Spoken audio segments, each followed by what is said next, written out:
Welcome to Rankin on Bass, an offhand joke that became a podcast that ends today. I am your host, the head elf, Mike White. Joining me is an elf that wants to become a dentist, Mr. Cristachio. I'm sad. I also don't want to be an elf still. I don't want to make presents. Also is the man himself, Mr. Snow Miser, Mr. Richard Adam. Go to him, look upon the newborn king. Wow. I heard the song the other day, and I'm like, that dude from that one. From Little Drummer Boy? Yeah. He sounds like he should be one of my relatives. But then I practiced, and I felt like I can sort of do his voice. Go to him, right? It's pretty. I like Look upon the newborn. But I have no gift to bring. Play your drum, you little bastard. Just go. Get out of my sight. On this podcast, we discuss the works of Arthur Rankin Jr. and Jules Bass. They covered 39 years of entertainment, and we have talked about just about everything that they've done over those 39 years. As far as what they released to the public, I don't know about the private lives of Rankin and Bass. Let's not even go there, folks. That could be a little scary. But yeah, here we are. We are wrapping up after been doing this for what, 4 years now? 3. It was 3. We started it at the end of the first year of the pandemic, which is fucking crazy. I went and looked, and I feel like I'm speaking for myself here. Like, the pandemic is something that I feel like I've thought about more recently than I had in a while, primarily because of some of the things I've been watching. But this show kind of came out of the pandemic because the three of us were like, we want to do something together to occupy our time. What better way than on November 26th of 2020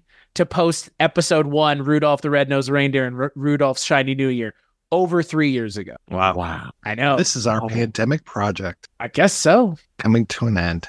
I love how Mike thought it was 4 years ago. It was only 3, but it felt like 4. I mean, it feels like 5. I mean, it honest to God feels like 5. I have a hard time remembering a lot of stuff before the pandemic at this point. Everything kind of feels framed in a weird pandemic again, it's like 9/11 for a certain group of people. Oh, wait, I'm in that group. Fuck me. But yeah, 2020. We've been doing this for 3 years. Richard, I feel like after year 1, you wanted this to be done. Well, you know how it is. It's like, yes, after year 1, I wanted to be done with it. But then by the end of year 2, I felt like we were just getting started. I'm just getting started. And now that we're finishing, I wish we were starting all over again.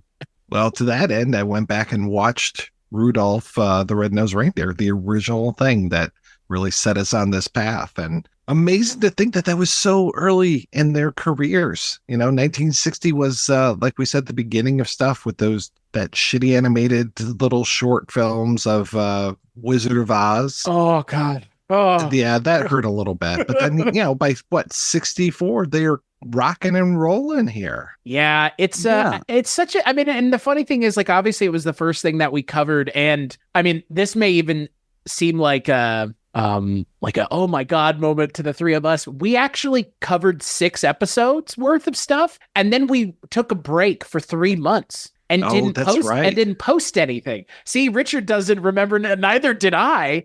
We covered Rudolph through Rudolph, essentially. We started with Rudolph, like Mike mentioned, and then we finished with Rudolph and Frosty's Christmas in July. And then we didn't come back for 3 months until March of 2021 to do Leprechaun's Christmas Gold. Because I think we thought naively, we were only doing 6 episodes. But what's funny is, like, Rudolph frames the first and last episode of those 6. And I think we maybe shot ourselves in the foot by covering those things so quickly early on in quick succession, because those are the things that they're known for. Like, even beyond where we were with Rudolph, like, Leprechaun's Christmas Gold is not something anyone is going out of their way to talk about in any substantive way. Had we known, we probably would have started at the beginning, started with that Wizard of Oz stuff and gone all the way up to, what was it? The last one is the Santa.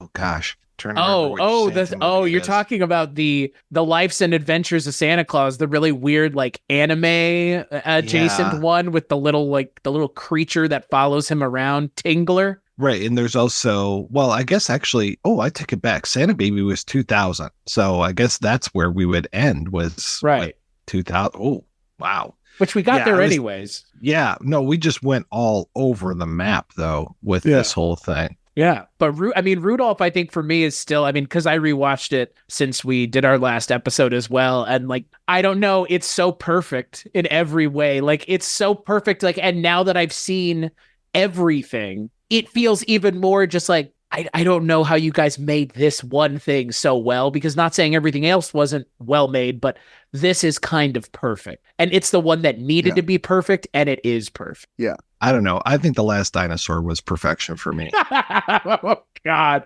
That movie still rocks my world. And I still think about that stupid theme song and...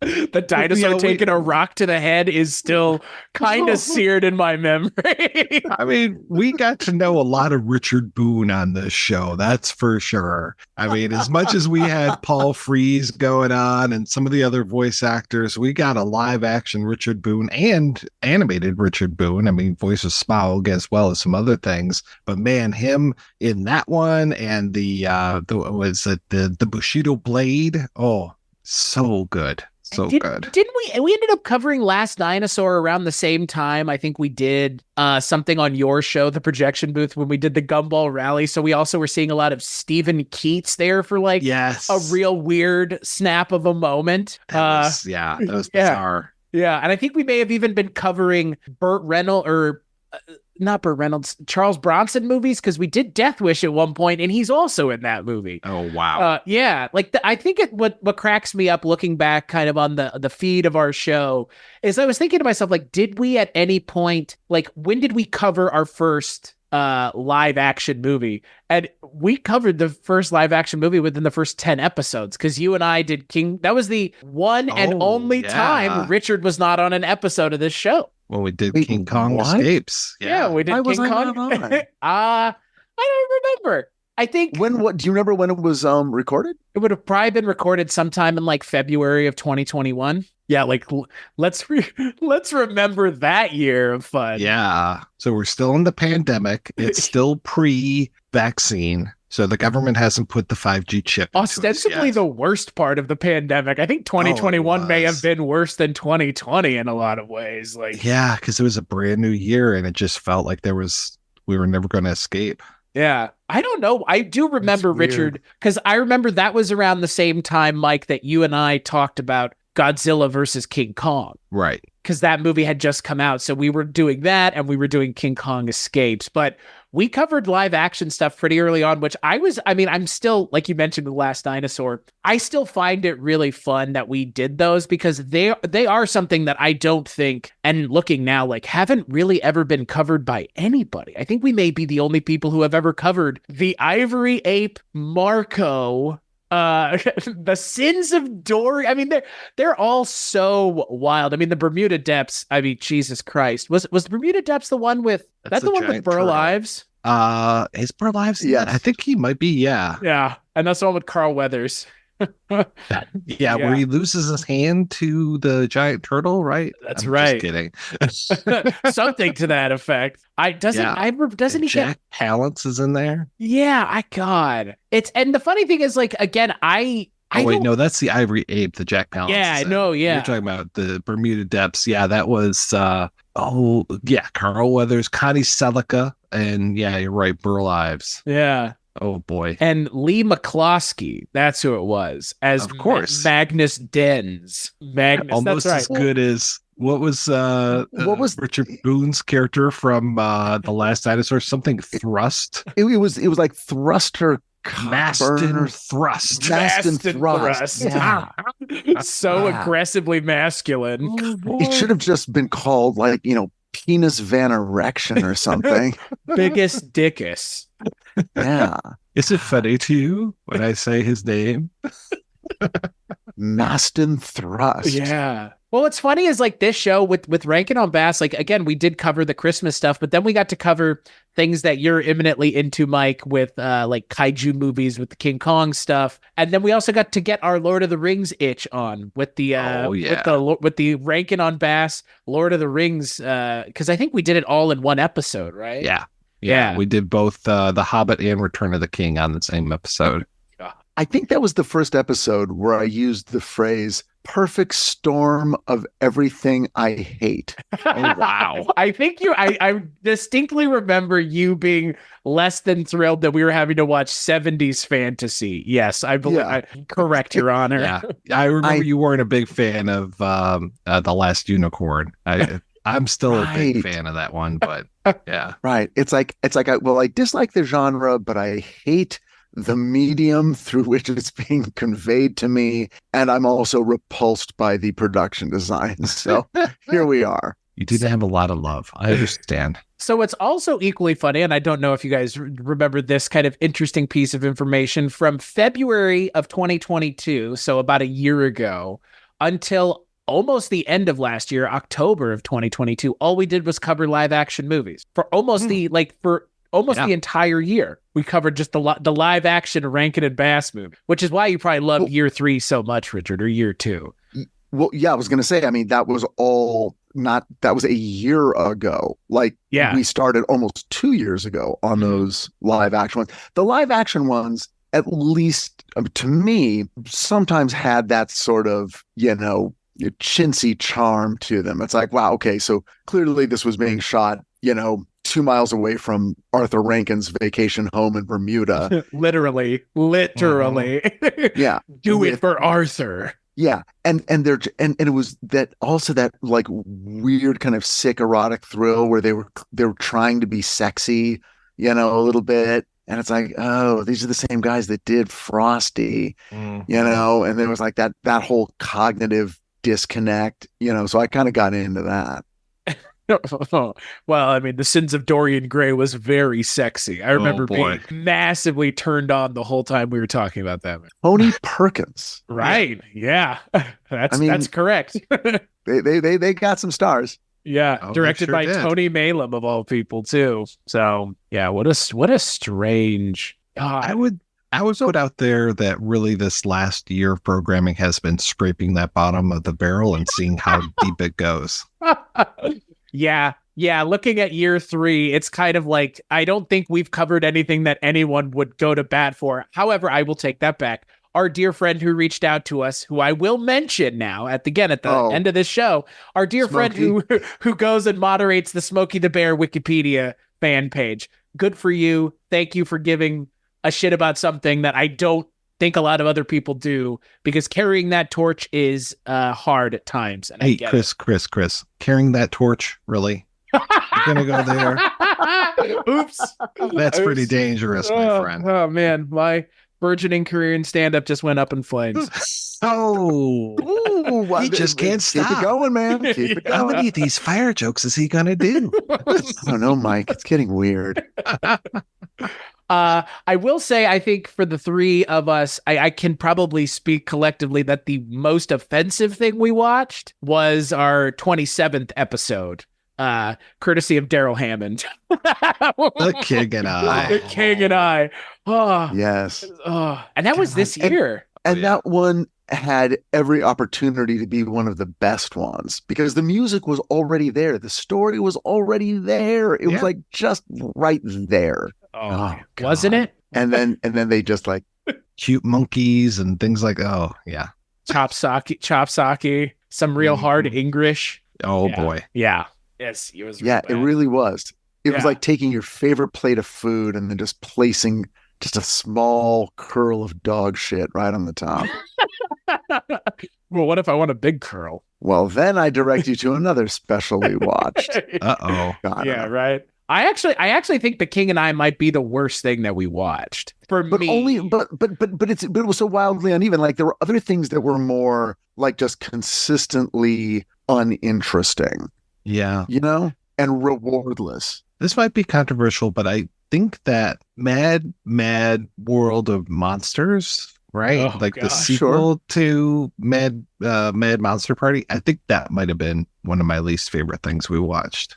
I think for me, that's the most disappointing, only because they only did 2 monster things and they both aren't great. And they did such a good job with, again, the myriad of Christmas things. I mean, again, like you just mentioned, Richard, the quality of the Christmas stuff does oscillate in and of itself, but I think it's more above a line of quality than any of those Monster Party or Mad Monsters or Mad Monster Parties. I don't think either one of them even verge to the level of like the least successful Christmas thing. I don't know why. Right. Like, it seems like a slam dunk. And you know what? I would even go as far as to say, not only do they fuck up Mad Monsters and Mad Monster Party, but then when we covered the comic strip, that was equally as fucking terrible, if not the worst part of that 4-part comic strip. Those like really inane Muppet babies, Universal monsters. Yeah. Ugh. I'm good. Okay. So it brings me to, I've got like 2 questions, but let me start with this one. I think I know the answer, but I think it needs to be asked of a show that does the deep dive the way we did, where it pretty much was wall to wall. I mean, I don't know that we missed much, if anything. So the question would be for the listener, was there a hidden gem? Was there something that you saw that you were like, you know what? If we hadn't done this, I wouldn't have discovered this. Richard's leaving the door open. Look at this horse shit. Here comes the sequel. Look at, he wants more. Richard, if someone reaches out to us and says we missed something, there will be a Rankin on Bass episode beyond this one. Oh, well, look, I mean, like, hey, that's fine. Look, I'll jump back in this pool any day.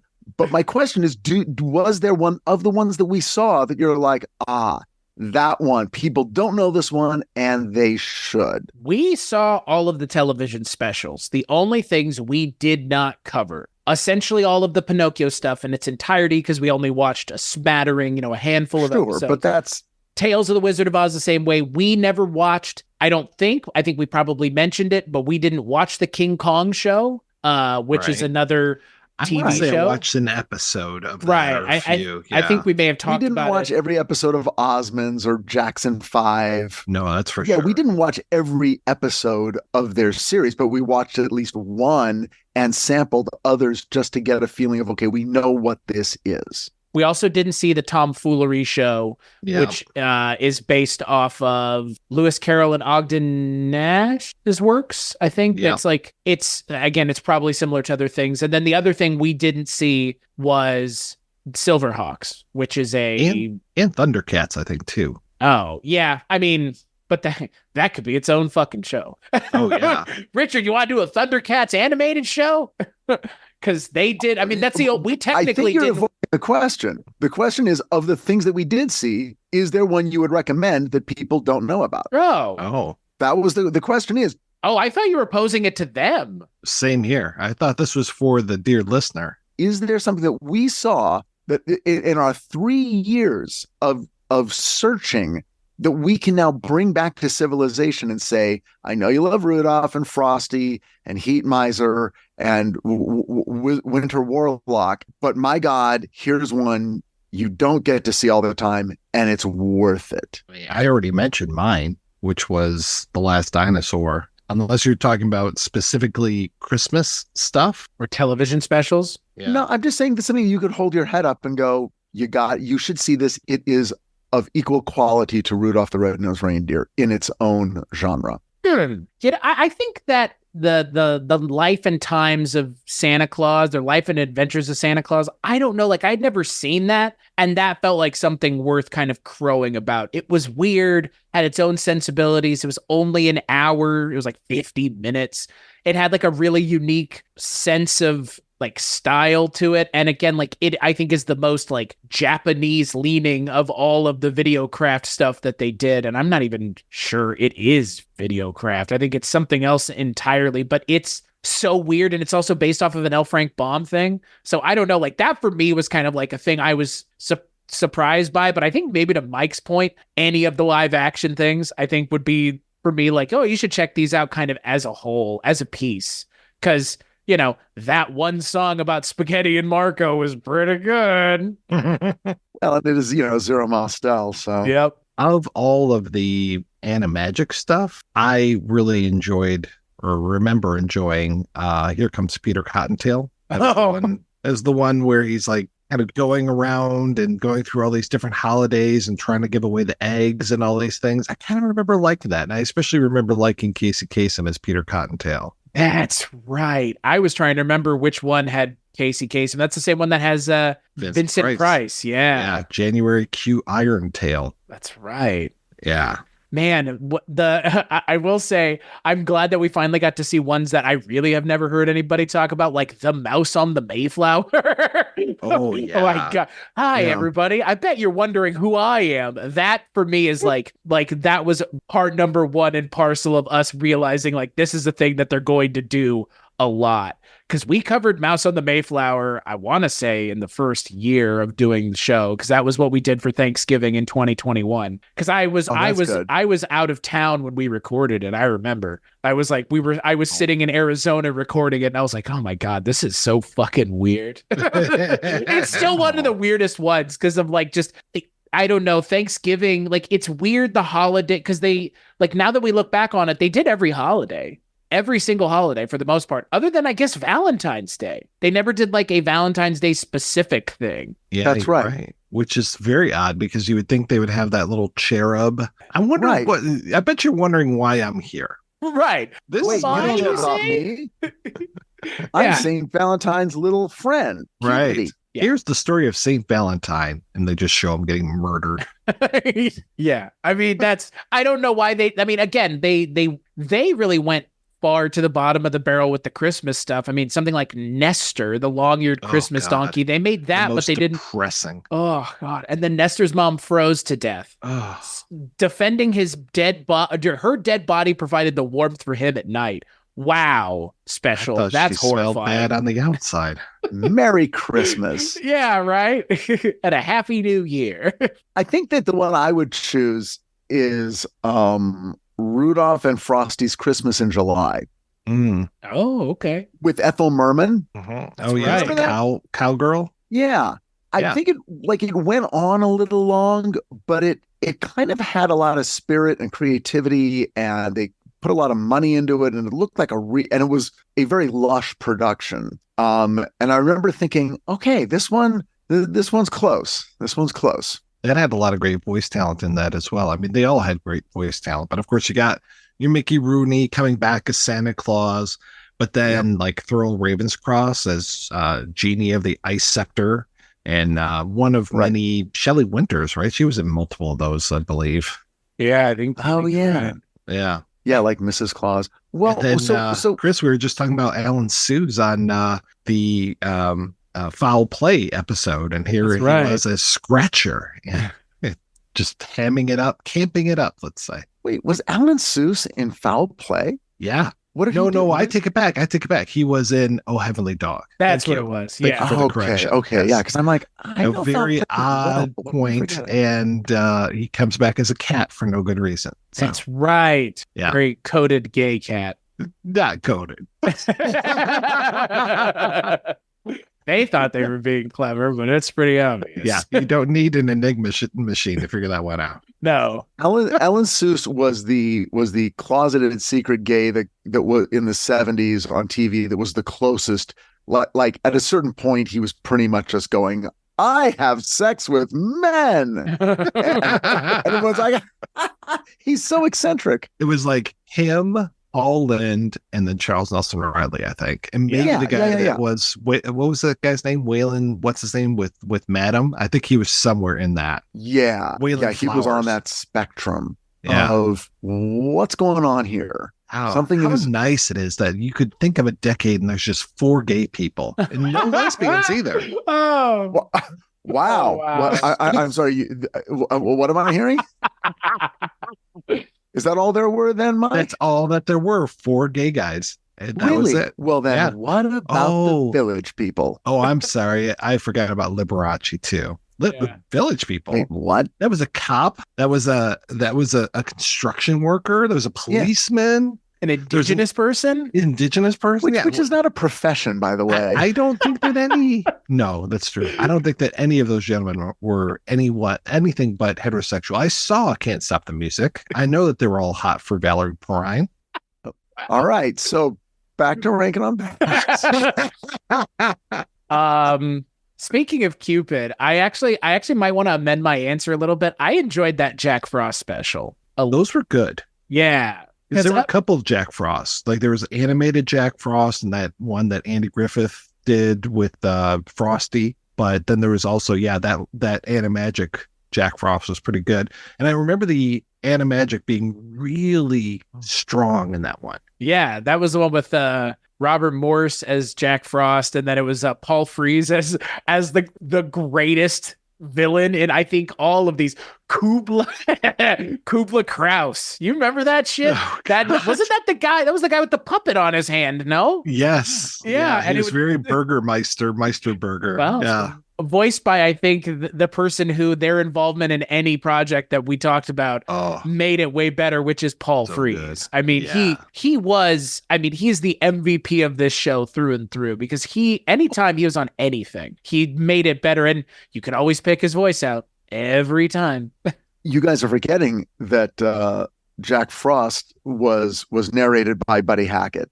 Oh yeah, God. No, because that was the one that had the most. He's the groundhog. Yeah, the most ham-fisted one. Yeah, pardon me, Pete the groundhog. I bet you're wondering why I'm talking about Jack Frost. I think we all are. Okay, I'm surprised you didn't go for Flight of Dragons. Because of James Gregory. Yes. And hey, Bond, look at all those dragons. Wasn't the guy Jack Tripper? John Ritter. Wasn't he like the main guy in that one? I think so. Yeah, that's right. Wow. It has like Victor Buono. Yep. Yeah. James Earl Jones as well. Yeah, it has a lot of people, and Paul Frees and Bob McFadden and Don Messick. So wow. Like that even had like all of the people too. I don't remember that one as well as I would like to, for whatever reason. Like that one kind of feels distant. Flight of the Dragons does. Yeah. You guys, these all feel distant. I don't remember any of these. Are you still stuck in Toad Hall and thinking about The Wind in the Willows? I consumed, I processed, I spoke, and then it was immediately out of my mind. And I was out of my mind. Wow. Which was Willie McBean and his magic machine the one with the talking monkey? Yes, I think it was the Hispanic monkey. Yes, the really like racist monkey. Racist choices in that movie. Yeah. Well, I don't think a monkey was being racist. I think the existence of the monkey was evidence of racism on someone else's part. The monkey's name was Pablo the monkey. Yeah, like I love when someone's name has to be its genus. Right. Juan Valdez the monkey. Wow, movie. You're really trying there, huh? I mean, that one was actually kind of similar to that Peter Cottontail one, because they go through all these different historical things, right? There's like Christopher Columbus and Custer and all these horrible historical figures. Yeah. Edie Amin, Pol Pot. Yeah. That'd be the version that I would watch. And we remember that when they ended up with Henry Kissinger, and they're just like hanging out with him for a while. It's like, we must wage war on Chile. Hermie the elf was like, I don't want to make toys, but I'll make bombs. Good. My plan is working. Hey, man. Hey. And that's the Animagic special we never saw. An Animagic special through the history of the United States. So I have another question, and that is, they did so much live action, 2D animation, long form TV series. They did specials. They did animated feature releases. They did a lot of stuff. We did not love a giant portion. I mean, I think when the dust settles, the ones that are still known are the best ones. Mm-hmm. And there aren't a lot of missing classics. So I want to kind of, which is kind of weird.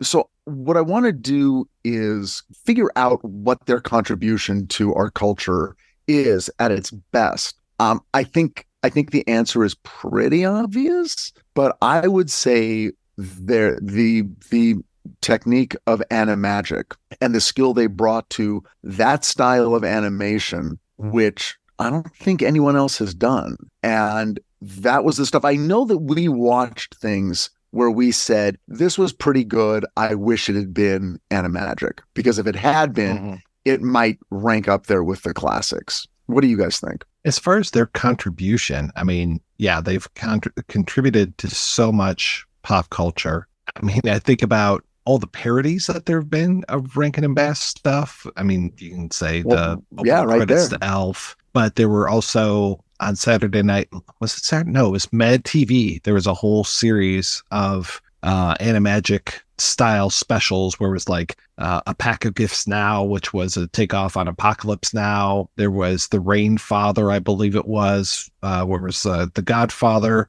and I think it might have mixed in some Goodfellas, but yeah, there were a few of those and they were freaking fantastic. But the other thing that I don't think we talk about, we've talked about it on the show, but we don't talk about it in general too much, is the use of the Japanese studios and the co-creation of things with Japan. Because if you look at those production companies, production credits for so many of their things, they're dealing with Japanese animation. And I think that their involvement in that helped really kind of bolster some of the anime and these things, and just have this idea. I mean, The Simpsons have been animated from, I think it's Korea, since almost the very beginning. So this whole idea of like using other countries and having partnerships with other countries to do this animation, it was very smart. And I think that they were one of the first companies to do it. And I think for me to look at it, I think just more specifically the Christmas stuff, I think they also helped really in a way that's kind of hard to,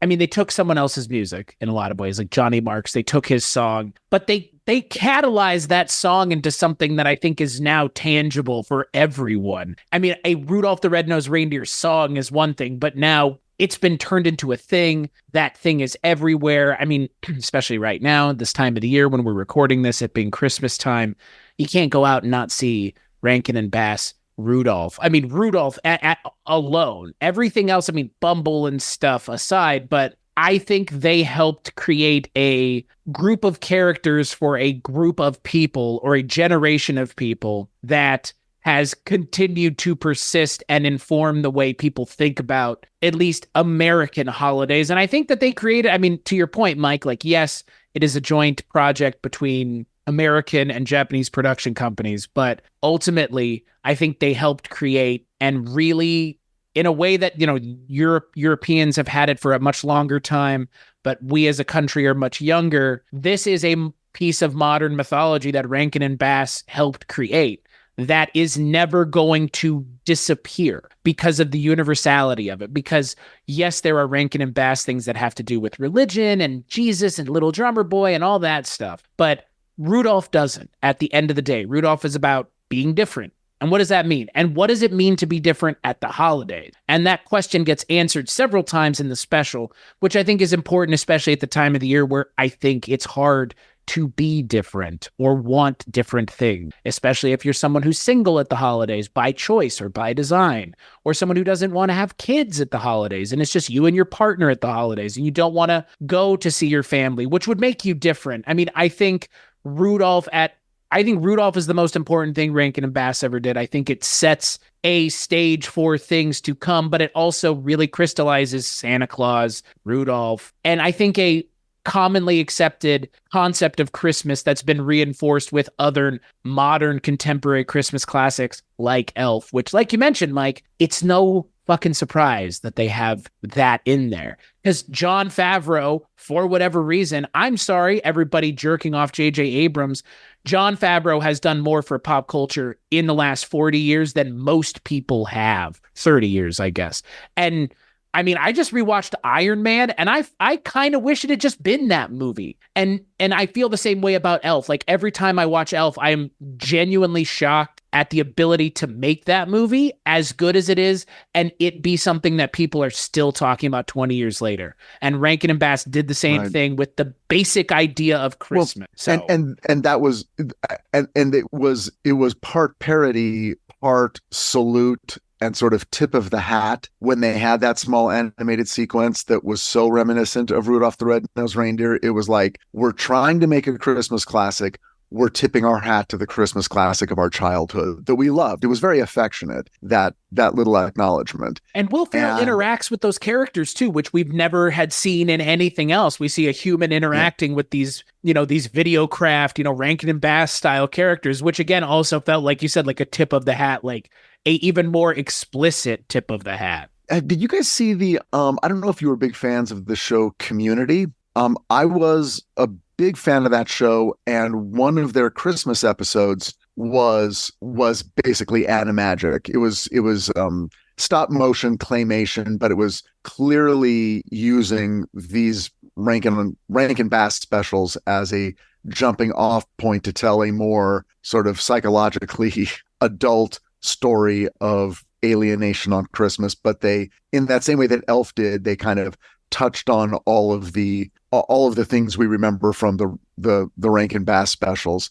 So I think you're right that that sort of aesthetic had such a deep impact on my generation and younger generations too, that it does crop up. You do see references and people know what it is, even if they don't really know the specials. You see that kind of production design on a commercial or something, and somewhere back in your brain it says, oh, that means Christmas. Mm-hmm. Rudolph is a tangible character because Rankin and Bass made Rudolph a tangible character. Rudolph was just an illustration up until that point, and then all of a sudden Rudolph is singing and dancing, and again, like, it's just again, Rankin and Bass, I think there's a universe where they didn't stumble into the Johnny Marks Rudolph music and didn't do anything with it, and someone else did, but Rankin and Bass still made the things that they made. And I don't think we'd be doing that show. We'd be doing a show about whatever that company is that did it. But Rankin and Bass were the ones that got it, and that was all it took.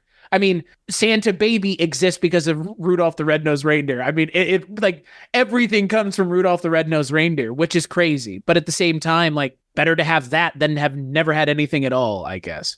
And a TV show that I like even did a Videocraft thing, Tacoma FD, which is a pretty silly show made by the guys who did Super Troopers. They did a Christmas episode, and they have a character that looks like the Burl Ives snowman with someone doing a Burl Ives voice. And it's just like, again, like, there you go. Like, even they are paying lip service to something that clearly represents their a perception of Christmas to them. What's surprising to me is that the three that I really like, and that they're part of that, the DVD set that is sort of the classic Rankin Bass ones. I love Rudolph, but then I also love The Year Without a Santa Claus and Santa Claus is Coming to Town. The Year Without a Santa Claus is the Heat Miser Snow Miser special, and then the other one is the Winter Warlock, played by Keenan Wynn. And Mickey Rooney is doing the voice of Saint Nicholas, or that's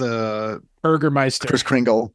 Yeah, that's the Santa Claus is Coming to Town, right? It's the one where it's put one foot in front of the other, right? Oh yeah, that's one. That's Santa Claus is Coming to Town. Yeah. Yes, and the other one is Year Without a Santa Claus is the Burgermeister, or not Burgermeister. That's the Snow Miser and Heat Miser. Snow Miser, Heat Miser. Right. Not as good as that live action version of it, though. Oh my God! Jesus Eddie Griffith and Chris Kattan, was that? Oh, I forgot about that completely. Jesus, you're giving me like Vietnam style flashbacks. Mm-hmm. Oh my God! Those, but in my mind, those were all.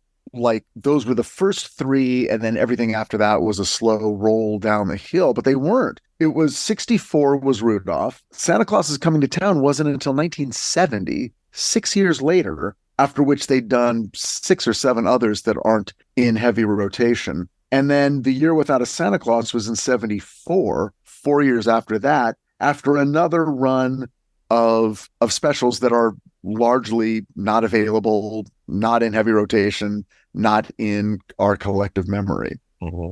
I totally forgot about that live action one because it had John Goodman in it as Santa Claus. It wasn't, I think there was another one too, which was I think there was the Animagic one, which was official. I think there was the live action one, and I think there was an animated one too. Well, we covered that pretty early on. That was the 5th thing that we covered, and I think that was the same time because I know we covered that John Goodman Santa movie at some point, but that was the Miser Brothers Return, which was like that was like 2008, and that was like a proper sequel to the original Year Without a Santa Claus. I think it had Mickey Rooney and it had George S. Irving. I remember that much. So the early stuff I had to really go back and kind of familiarize myself with, because it has been so long. And it might shock you to believe, folks, that we watch a lot of stuff and forget a lot of stuff too, because that's what happens when you watch a lot of new stuff all the time, is you tend to just push all the old stuff that you don't have to remember constantly out. So, all right. So now what are your like top 3 songs?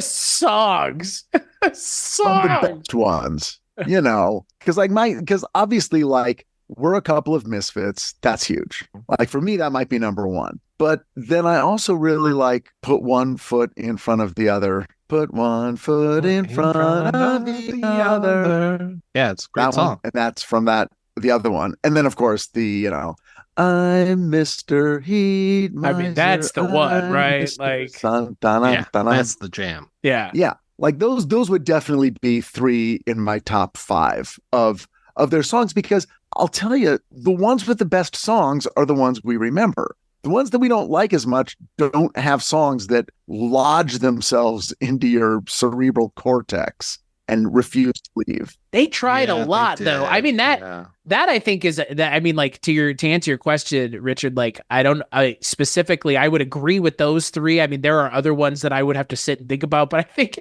it might go to the point of, like, they were always chasing those songs as like a thing. Yeah.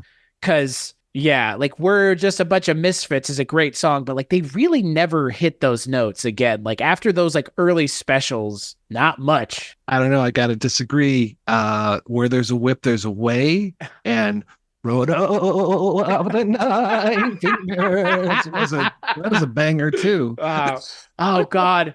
There was another one where it was just like that. Was it the live action movies? They just kept doing the same theme song over and over again. It felt like they did a lot. Yeah, they would do that a lot. Last dinosaur. Yeah, it was just like very like, yeah. Last Dinosaur song was pretty awesome. Yeah. Yes. Yeah. Richard, I'm kind of surprised you didn't mention that song from the Pinocchio special that we just watched. The one that I liked. Yeah. There was one. There was dancing. Yeah. Dancing. I am dancing. Should be dancing. I don't think that's the way the song goes. Or something. I don't know. It was kind of like, that one stayed with me a little while. So only about a week, it would seem, though. Yeah. It didn't dancing.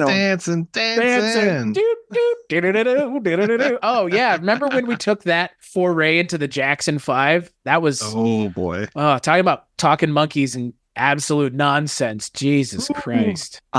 Chris, that's pretty racist. Oh, pretty racist, Chris. Wow. Fuck you guys. There was a literal talking monkey in that cartoon, wasn't there? His name is Michael Jackson. Jesus Christ. His name was Bubbles. Yeah. Was it Chris. a talking monkey or a talking snake? Oh, you know what I'm talking about? Remember there that? were like are you thinking of all the animals that lived in Santa Baby, the pet shop? Oh, is that what I'm thinking of? Also equally just as unfortunately racist. I think they had mice and a snake. Rosie the Crusher. That's what it was. Right. The mice were Ray and Charles. That's what it was. Okay. Ray and Charles. Yeah. Not Monkey the cat. Right. As opposed to the Osmonds, who had, what was it, a dog that followed them around? But none of those things talk to them. I'm just conflating all of these things that had talking animals, because that was the other thing that all of these things seem to have, was music, misfit people having problems with height or noses or other things, and then tons of talking animals. Big ears were a problem. They were a problem. Especially Baby Frosties. New Year. Yeah. The Frosty, I'm sorry, Rudolph's Shining New Year. Yeah, Baby New Year. That abomination upon the face of Christ, the Baby New Year. Yeah. Versus the incredible large vulture voiced by Paul Frees. That's right. The incredible fly. Yeah. Oh my God. The flying. Look at that cat. That cat's not having any of it. Your cat's not having any of it today. He loves it. What was that, the one with the vulture? Yeah, because the vulture kidnaps the baby and flies away with it. Right. As opposed to the whale with the clock on the side of it named Big Ben, right?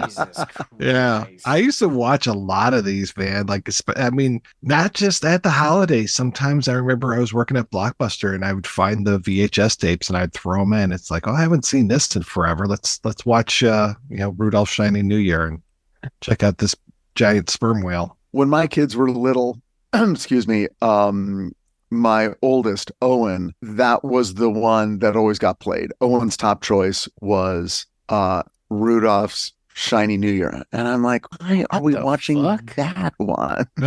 Of all of them, really? That's the choice.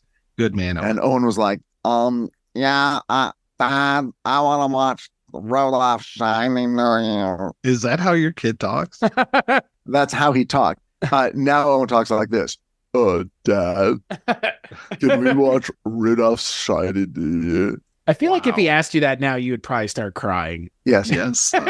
We can. Because I don't want to watch it again. I've seen it too many times. That was also the one with the clock man, right? And the camel with the clock at his side. It was all about time. Yeah. Well, wait, how many animals had clocks in their sides? Yeah, and the camel had a great voice too. I think, we're gonna go find Baby New Year. Yeah, that is correct. I remember the obnoxious camel, his name was Quart. Oh boy. Yeah. 3:45. Yeah. I think I'm the great 3:45. I'm pretty sure that was Paul Frees, wasn't it? It could be. I thought for sure that Paul Frees was that vulture. It begs the question, did these guys know what they were doing? Oh, fuck yeah. Or did the horse run away with the cart and they spent the rest of their career, at least in terms of those kinds of specials, just trying to go, okay, wait, why did people like Rudolph? Okay, put in a thing. That's what I'm asking, man. Wow. Paul Frees did Santa Claus, General Ticker, Aeon the Terrible, who's the vulture, Humpty Dumpty, and the Great 5:15. I was an hour off. Apologies. But that's the camel 5:15. Yes, right? Yes. Richard, I genuinely do think that some of this just like got away from them. You can never really. I mean, you can prepare for this kind of success, but this was a level of success that with that Rudolph special that like I do think they were just constantly trying to chase. And I mean, again, they went back to the well so many times.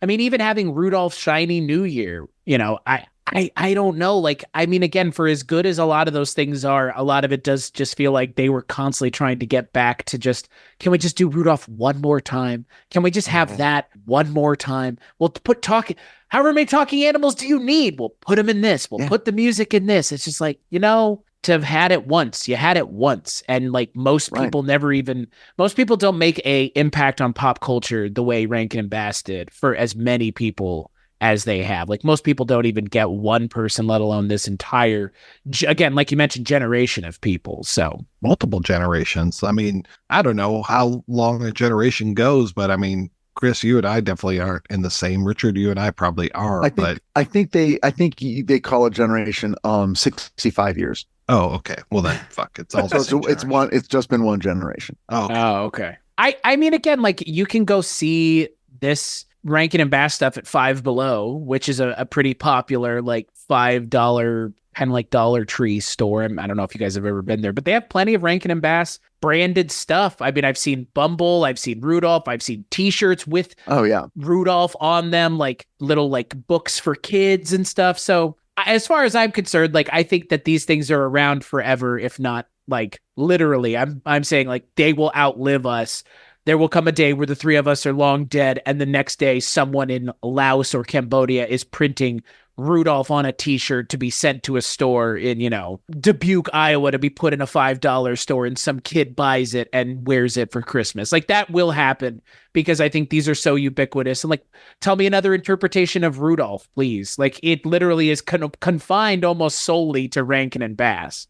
So yeah, the Rudolph cereal, like again, you don't make that if people don't know what that is. So right. Okay, and this was 60 years ago. 1964. And it's on the shelves right now. Cereal is 60 years old. Because this was they had some left over. They had a couple boxes. Wow. So they put them out. They were like, "What is this guy doing?" We found them in our warehouse. Yeah. But yeah, it's weird. Does anyone have the earliest version of Rudolph, which is different? The earliest version does not have the Misfit song. It has fame and fortune, and it was a whole different thing. It was not the Misfit song. And not only that, they don't go back to the Island of Misfit Toys at the end. Right. And the viewer outcry was so great that they had to go back and reanimate a couple years later Santa going back and rescuing.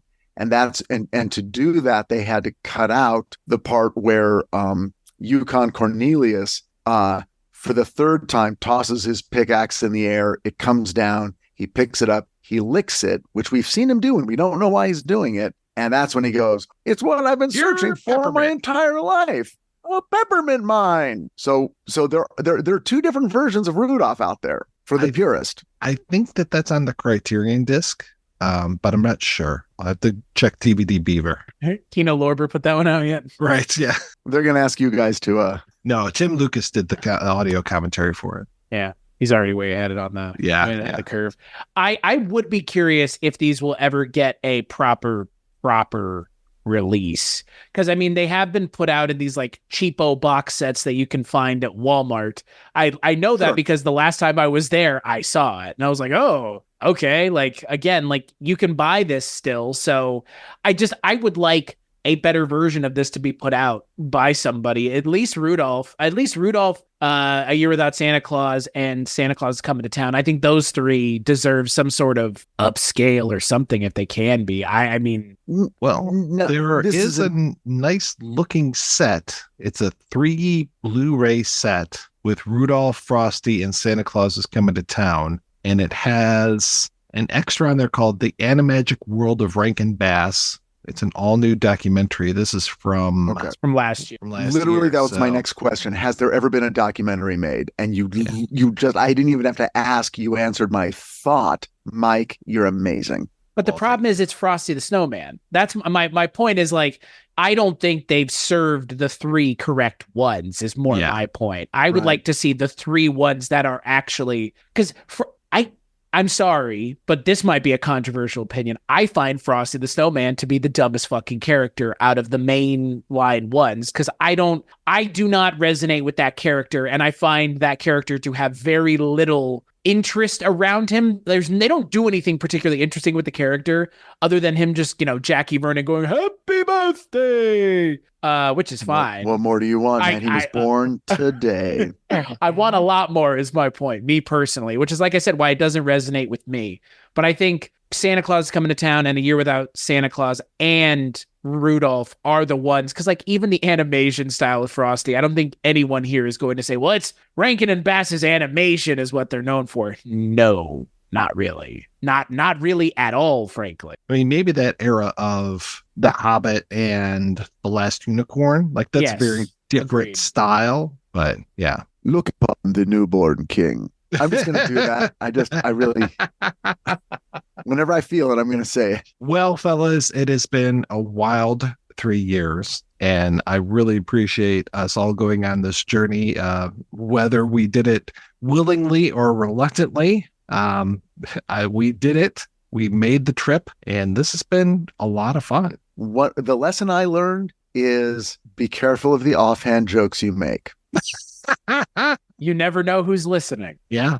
And, I might go over to Abby Stabby and be like, "Hey, I'd like to commission some artwork, please." And then go over to the Great Octopus and say, "I'd like some theme music for this Rankin and Bass adventure we're doing." And they both said, "Yeah, sounds good." So they turned it over, and I've been thanking them ever since. And thank you guys for going on this trip with me. Thank you both for placating my stupidity of taking what Richard said and taking it to the worst and most fun for the 3 of us direction. I had a great time. We're the Misfits. We went on a journey. We avoided the Bumble. We met Yukon Cornelius, and we made it back home. It's true. Well, Merry Christmas to all, and to all a good night. Yeah. So the next time you hear the three of us, I'm taking over the hosting chair because we're talking about James Bond, baby. However, you can only find it on Patreon. So yeah, that's where you can go to find us beyond this.